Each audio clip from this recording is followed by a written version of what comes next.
how to rotate a video inside Davinci Resolve and how to fix its scaling. So let's drag this clip onto the timeline of Davinci.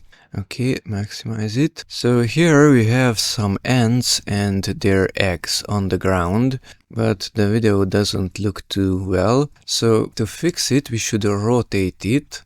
Come to the inspector, go to the video tab, and here we have transform. You can open and close these. So at transform we have rotation angle. Drag either the slider or the number and see how it should look okay. It doesn't look okay at all. It's deforming it in a different manner. Whatever, I will just type in 90 and press enter. Now this is pushed in from the top and from the bottom. To fix that one, come here to retime and scaling, open that one, and at scaling select crop. And this crop pushed out the video to the top and to the bottom.